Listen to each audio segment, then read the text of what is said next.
So we can kind of move on. So Yeah, didn't some good stuff happen at Apple today? yeah, Terrance, I was gonna let you go with what happened at the Apple event. Yeah, There's sure. two pieces of I actually did have it on.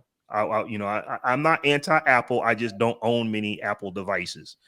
But I actually had it on, and there were a couple of parts that I was truly interested in. So I want to get your take as you go through all of the stuff that kind of happened in the Apple event today. Yeah, sure. Of course, they had some lead up stuff. They talked about a low tier entry level voice subscription for Apple Music. So if you have, I was curious about that. Does that mean you can only use your voice to use it? you can only use your voice to access Apple's music So library. So the way it this is works, not very disability friendly or um, differently abled people friendly. no, if you have a disability as it relates to voice, as it relates to maybe even sound, yes, there is a challenge there. Damn. The way it works, again, no interface, no visual, no touch interface. It's all via Siri, and the way it works is you access Apple's music library by talking to Siri. Like you'll say, "Hey," and I don't want to say it because it'll fire off all my devices. Everything in his house be like, what, Terrance? What? Right. Hey, homegirl. Ah, Right. nice. I need some relaxing music. And she'll play a curated playlist. Again, I don't know if this is all is it automatic? Is it, AI, or is it a manually curated list of relaxing music? But you say, hey, homegirl, I'm in a party mood, and she'll fire up a playlist or give me the top 10 or give me the Right. top 40 or whatever. No, again, no typing, no tapping, no visual, any sort of thing. It digs in and comes up with these curated music playlists, similar like Spotify, because Spotify is real good at curating playlists. Apple Music, maybe they're still trying to catch up, but maybe this is their way of saying, hey, we've got this nice library catalog of these millions of music. Let us figure out what you like. Do we think this is just a cash grab though, just to get $5 out of people? No, because of the next thing I'm about to announce is the HomePod Mini. What they're really trying to do is get more adoption of the HomePod Mini. For So those who this don't know, would go in line with that and be all voice activated because exactly. that So makes sense. right. So the HomePod Mini, it's the same price, but they got different colors. They've got a The white. colors were very cool. Right. They've got a white, a yellow. Well, they've already had the white. So they add a yellow, they add a orange, they add a blue to The go with navy the blue was dope. right, with the white and then the space gray, which is already what they had. Again, same price. But again, if you just are using HomePod as a smart home assistant to power lights, to do TV, now you can use it separate of your phone, Right. because with this Apple Voice Music subscription, you don't Right. necessarily have to attach your phone to it to play these playlists. That And makes it's that makes a lot of sense now. That makes right. a lot. I was like, well, voice, like, what would be the point of that? But that makes a lot of sense. I liked, and I know there are some other voice assistants where you can do this in a different way, Mhm. in a more involved way. Shout out to those Android users that love, customizing their stuff, but make it harder to do everything. Right. The intercom feature Right. on the Right. HomePod I thought was really, really cool. And the way they showed that video, and she was like, come get lunch, and didn't have to scream all over the house for that. I thought that was a pretty cool feature. Yep, absolutely. So they're trying to get more people to adopt HomePod Mini by offering up this voice subscription service, because the HomePod Mini, there's no sort of interface whatsoever. Mm-hmm, So the mm-hmm. next thing they offered up, which is a little bit more expensive, is the AirPods 3. This is the third generation of the AirPods, which make it, this new design makes it look similar to the AirPods Pro. It has the same type of case. It has the same wireless charging. It adds the spatial audio for the, for those who don't know, instead of just having left and right, the spatial audio gives you above, below, in front, and behind, to give this more immersive sound stage with your AirPods 3. It adds adaptive EQ and a low end driver, so you can get that bass based on what you're listening to. The differences between the AirPods 3 and the AirPods Pro is the AirPods Pro have active noise cancellation. The That noise AirPods 3 do cancellation is not. clutch. Right. And that comes very, depending on where you are in your environment. If you're outside doing yard work, mowing the lawn, if you're out in the streets, that noise, that active noise cancellation comes in clutch, especially if you're on a flight and all these crazy folks, Okay. as of With late, a mask on, acting a fool. you go ahead, turn on your noise cancellation and tune that smooth on out Okay. on the AirPods Pro. You can't do that on the AirPods 3.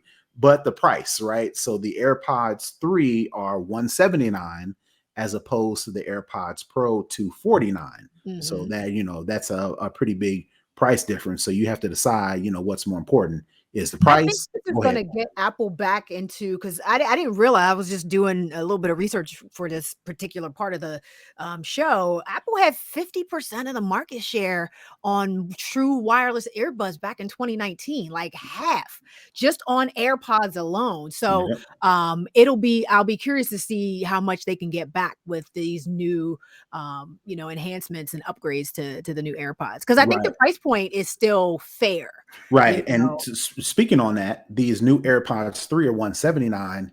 They dropped the price of the AirPods, the second generation, down to $129, which is even more economically advantageous. And personally, I'm a little bit hurt because like 3 weeks ago, maybe, I just bought my wife a pair of AirPods, and then they put these joints out. So I have to decide. 3 weeks, you still got like 90 days on that. I may have to pull the trigger on that. For real. But again, with the supply chain shortage, I'm gonna have to make a decision quick, because who knows if these things will be available, come a couple weeks from now when people really start getting into the buying season, right? All right. So the next up is probably the more important, the more featured announcements are Apple has announced new Pro, we'll call them Pro M1 chips. So the previous ones were the M1 chip that came in the MacBook Pro, the 13-inch, but these new M1 Pro, they call it the M1 Pro and the M1 Max. So now they've got two Pro versions of this next level Apple Silicon chip. And can we just say Apple's bet on their own silicon paid the F off, like big time? I mean, these chips are impressive. I was sitting there like, like, it was just the capabilities was so impressive. Shout out to Apple on this, because they did the damn thing with these chips. They really did, to the point that it has me thinking about getting like For a real. Mac Mini. As a, I only want to use it for doing video. Something I want to get into video editing. It's just something I want to learn how to do. And I'm a Premiere person because I am coming from PC. But people are saying that this will run Premiere like a champ. I And know. it's like you can do this on a $800-900 Mac Mini compared to a $3,000 like Dell laptop. Right, because the Mac Minis run the regular, I call it M1 regular. That's the regular M1 chip. I think a lot of people were waiting on this M1 Pro and M1 Max. It's because these chips were not available in a larger MacBook. They were just available in the MacBook Pro, the 13-inch, and the Mac Mini that Robb is talking about, right? So real quick, do some quick specs. For the M1 Pro, it's an 8-core CPU with 6 performance cores and 2 efficiency cores, a 14-core GPU, everything on the chip, the processor, the graphics card, accelerator, yeah. And now the RAM is all on this chip. So you get again 16-core Neural Engine, 200 gigabits per second memory bandwidth, which is 70% faster than the old school. Now we'll call it old school, the M1 regular, right? So then if you move up to the M1 Max, you get a 10-core CPU with 8 performance cores and 2 efficiency cores, 32-core GPU, 16-core Neural Engine, 400 gigabits per second bandwidth, which is 4 times faster than the M1. Again, like Robb mentioned, the M1 regular was nothing to sneeze at, but Right. now you step it up even more. So Right. this is I gotta give a shout out to Dr. George. He was my professor for microprocessors when I was an electrical engineering undergraduate student at Florida A&M University. And I actually thought I was going to be this person, like designing this chip.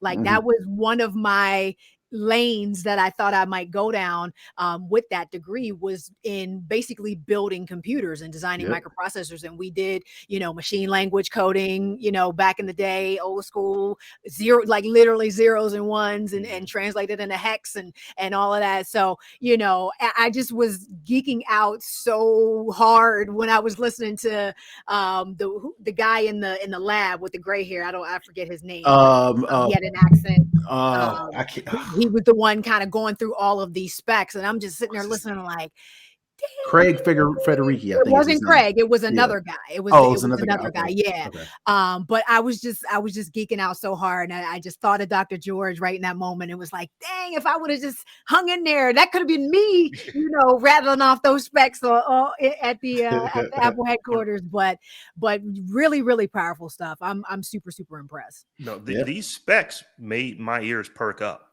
because, as I'm looking at the M1 Max, it's like, okay, if this thing is going to be 4 times faster than that joint that came out last year, and I'm looking at what people are doing, like 8K renders on a Mac Mini that you spent $800 on. Yep. And it's like, wait a minute. I'm like, I'm all into the Windows ecosystem, but when it comes to getting work done, these are just purpose-built machines as far as I'm concerned. If I have a machine that I'm using to just go render, I don't even have an 8K monitor to look at 8K stuff. But if I wanted to render it, I know that I'm going to not just go get coffee. I'm probably going to drive somewhere and go get lunch for like an hour and come back.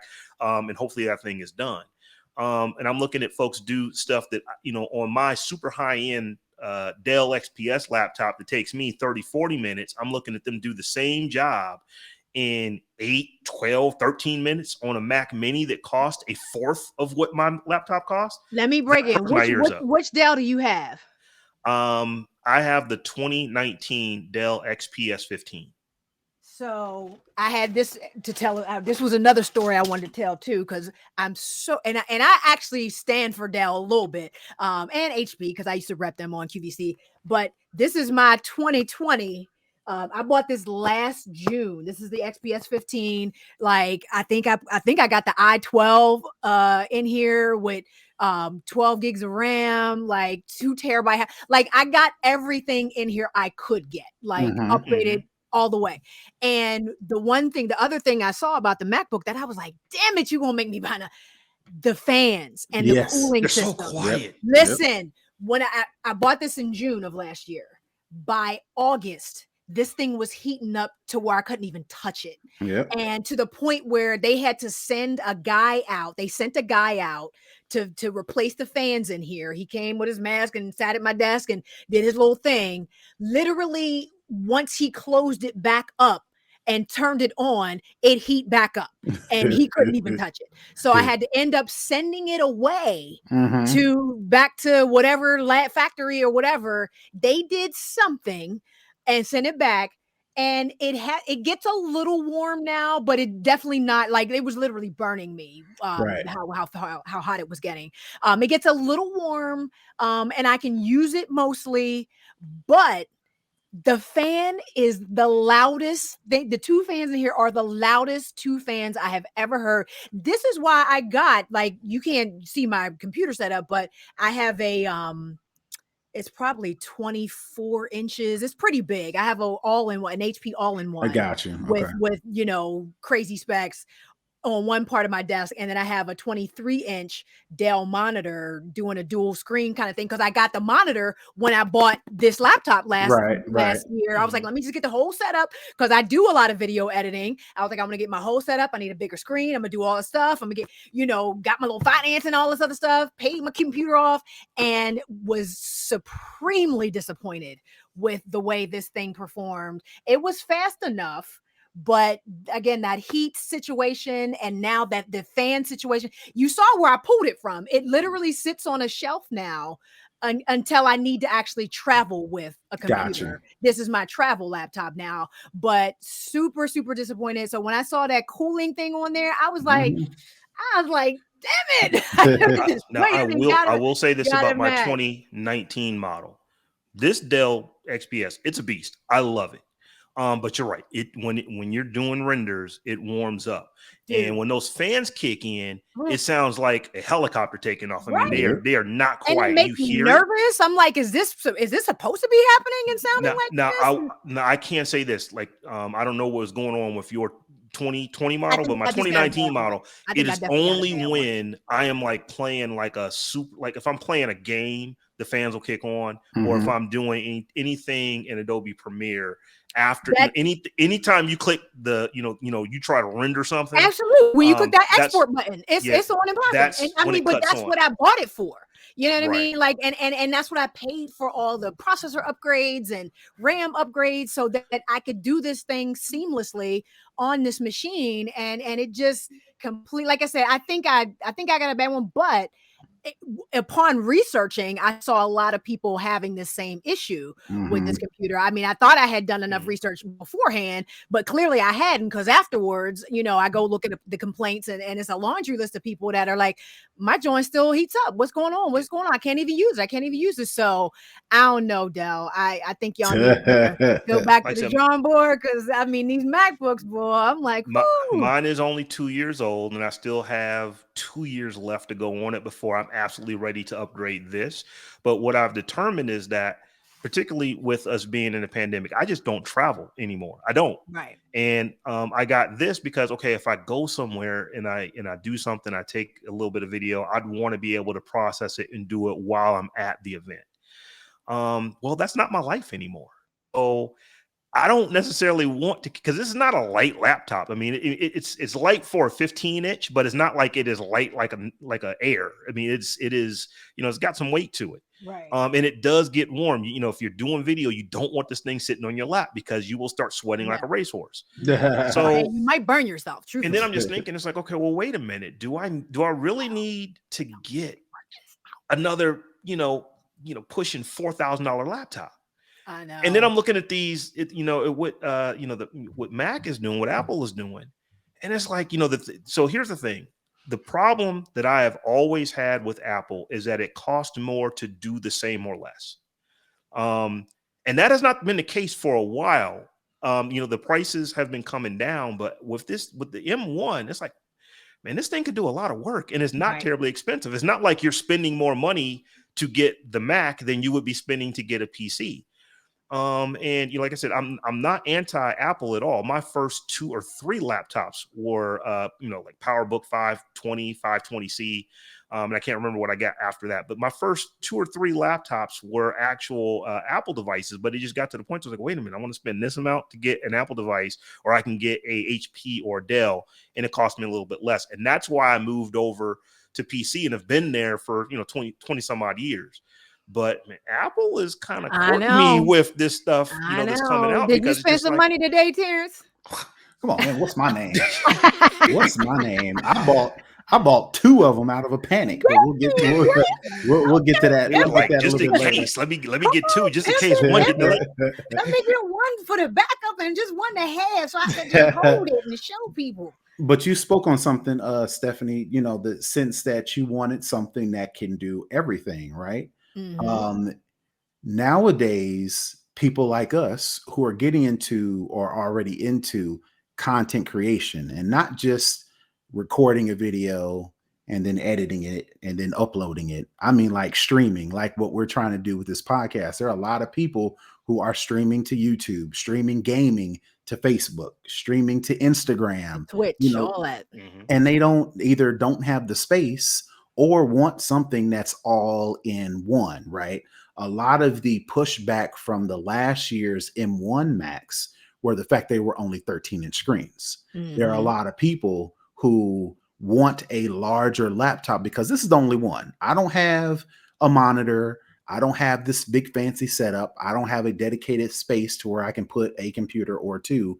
I need one device that can do everything. It's big enough to where I can to rule them all. right. I need one device that can do everything. So a lot of people held off on getting the 13-inch MacBook Pro of last year because they were waiting on these new Macs with this new M1 Pro and M1 Max chip with the new 14-inch and 16-inch MacBook Pro that Apple also announced at this event. So some of the features and benefits and the negatives, if you're just talking about me, they bring back ports on the MacBook Pros. I saw that. That was a big deal. Right. The 13-inch Mac M1 Max of last year had up to 4 USB-C ports. Everything is kind of going to USB-C, but still there are a lot of things that are USB-A. There are still a lot of things that are HDMI.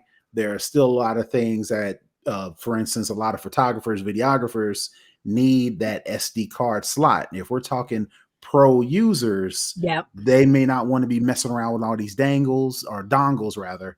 They just want to be able to take their laptop, shoot their video, shoot their photos, pop the SD card slot in, open up Premiere, open up Final Cut, open up all these other products and just go. So I was surprised to see that HDMI port and that SD card slot on. Right. I was very surprised to see that. Yep. So both of these 14 and 16-inch MacBook Pros offer 2 at the least, 4 at the most USB-C slots. They also bring an SD slot, HDMI, and they brought back the MagSafe port. That's the little magnetic charger that you can pop in and out. I noticed that, yep. But the cool thing that I just found out is you can still charge your MacBook Pros using the USB-C cable. So again, if you've got a lot of ports or you need some configuration or you need some variety, you can use the MagSafe, or you can also use the USB ports to power up the devices. And you're going to get 50% charged in 30 minutes. Right, so right.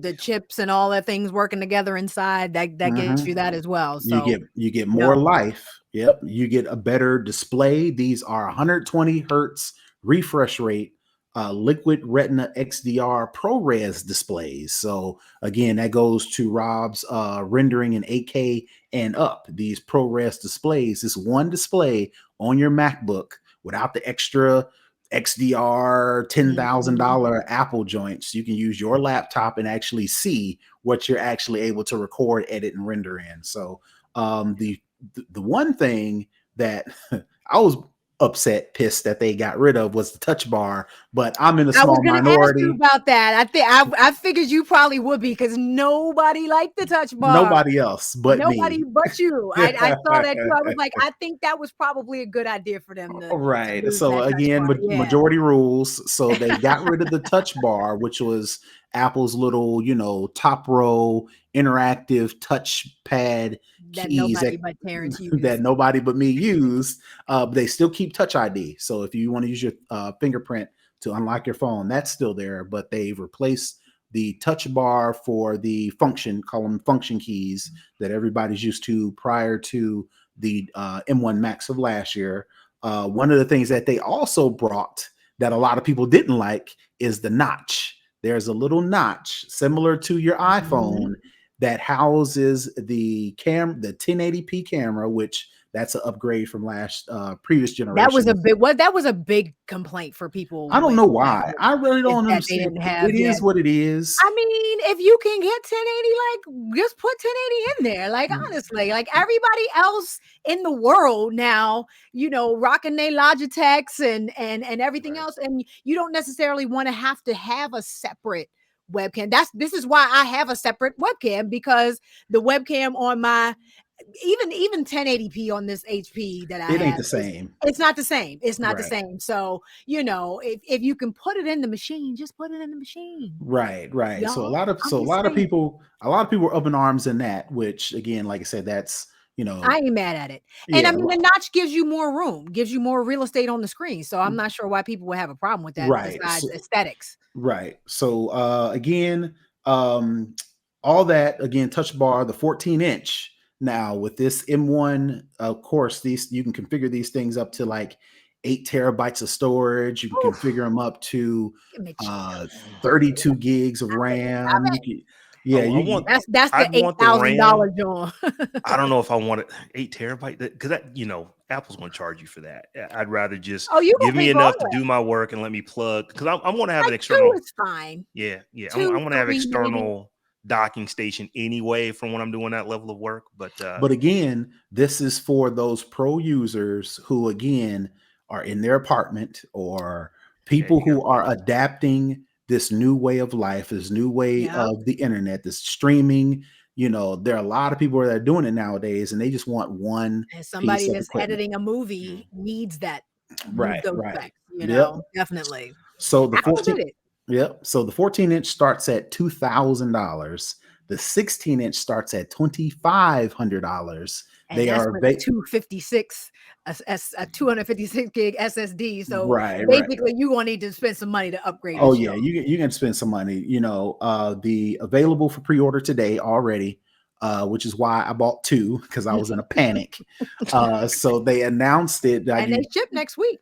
And they ship next week, next Mhm. Tuesday to be exact. So my story was, after the Apple event was over, which is what I surmised, that they were going to open up their website and open for pre-orders. So I'm on the website trying to order something. Fingers right here. Right, it's going slow. I'm switching from Wi-Fi to Ethernet. You using my iPad, using my phone to try to get this order in because of this supply chain and this chip shortage. I don't want to Mhm. wait until December to get my brand new MacBook that I just paid $2,800 for, right?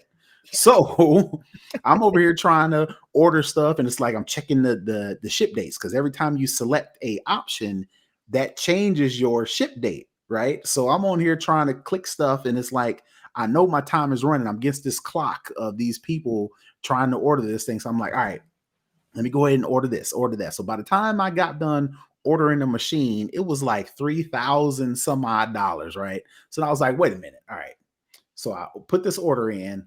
I was like, all right, well, let me play around a little bit more. So I was actually able to walk it back based on my wallet and based on those shipping dates. I was actually getting away with actually coming out with a pretty decent machine, and I'll end up getting mine next week. So the reason why I upgraded, because I have a 15-inch MacBook Pro, but it's not even the M1. It's like a quad core i7.